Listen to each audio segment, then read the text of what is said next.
up Christmas carols. All right, okay. It's their idea, Bob. In case you're listening, it's their idea. Joseph's in the car. Hello, Joseph. He gets mad. Yeah, go ahead. Yeah, hi. Great impersonation. Whoever idea it was. You have competition with Karen McHugh. That's a tall order, because he's really great. He really is great. I hope Jacqueline Carl is doing traffic today can imitate Joe Franklin. I'm depending on it. Yeah. My question is, I'll be moving to the city soon, and I'm looking for a way to, get involved with a good political party. How does one go about doing that? Conservative, whatever end it's on, Republican or Democrat. I'm a conservative. And I'd like to, I don't know, the proper way. Maybe you could shed some light. What do you mean? You register to vote, then you're a member of a political party. What's the big deal? I shouldn't say party. I should say organization. Forgive me. Well, I don't know. I don't know. I don't belong to anyone, but I guess you could find like-minded people and associate with them. Well, the reason why I say that is because, I can't take the bicycles anymore. And if I'm moving there now, how does one go about, working towards ridding them of it? Well, I think you're playing to my strength. You must have heard me whine about those bicycles all the time, because it sounds like I'm exaggerating. It's not just the bicycles and the sidewalks. If you're a conservative and you really want to go after do-gooder types, and the law of unintended consequences, then you can go on and complain about the Americans with Disabilities Act, which leveled every corner of every sidewalk to the gutter to make it theoretically accessible to wheelchairs. The only trouble is, if you walk around New York City, which was something that I used to love to do, you don't see wheelchairs traversing those sidewalks that meet the gutter. You see every kind of idiotic scooter, every dumb, offensive show-off, rollerblades, bicycles. No bicycle has a light, even though the law mandates that a bicycle should have a light and a rear red reflector. The mayor, who's the man of the year, is so famous for improving the quality of life, but I had a friend killed on the streets of New York about 3 or 4 weeks ago by one of these delivery guys, and the law says they have to have a light. Gets dark early now. I'm out walking almost every day, and I can tell you that I cheat death at least 3 or 4 times a day walking the streets of Manhattan. Nothing is enforced. Traffic laws aren't enforced.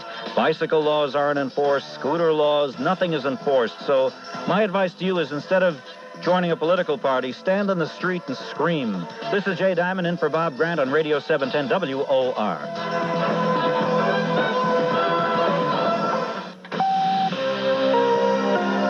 Stay informed by listening to America's talk and information station, WOR New York, and WOR710.com.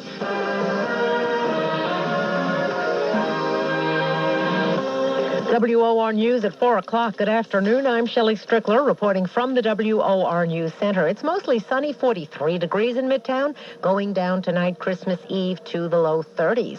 Those explosives in the sneakers of the man identified as Richard Reed on the weekend Paris to Miami flight could have gone off, and an FBI agent in Boston says there would have been a major disaster. The suspect in a Boston courtroom this morning will have a bail hearing later this week. So far, authorities say they have found no evidence to link him to Osama bin Laden's terror network. French authorities say Reed has used several aliases, one of them Tariq Raja, another Abdal Rahim. A flight attendant and passengers like this Frenchman stopped and subdued Reed when Reed lit a match. The guy just behind who was the Italian boxer, just came in and he grabbed the guy, and by the hair and everything, he blocked him. And then other people gathered around. I joined in. I took the matches out of his hand. Meanwhile, travelers are finding security even tighter. Jay Hershenson at LaGuardia Airport says that's fine by him. This is the greatest. It means that the airlines are taking the threats very seriously. We're patient. We're fine to be here. We'll make it. We're headed to Texas, and we'll have a great holiday. Lines are long, but some passengers say flights are not full. They may not be terrorists, but dozens of Muslims picked up in the government's investigation in the terror attacks are still in jail on immigration violations.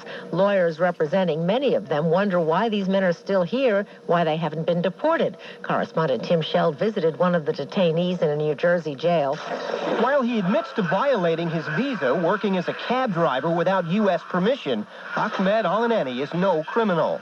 I don't know Why, I have kept here for 90 days now. The 49-year-old Egyptian doctor was picked up September 21st by New York police, who thought it strange that a cab driver had a camera, telescope, and photos of the World Trade Center with him.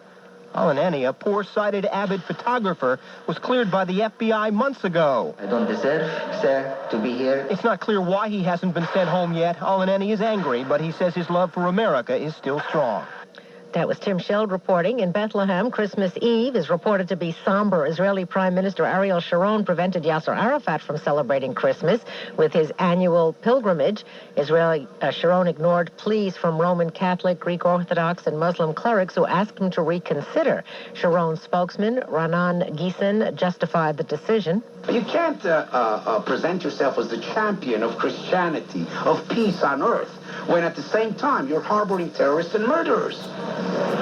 Arafat went on Palestinian TV to lash out at Israel. Israel said he was told he could go to Bethlehem, but only if he arrested the people who killed a cabinet minister.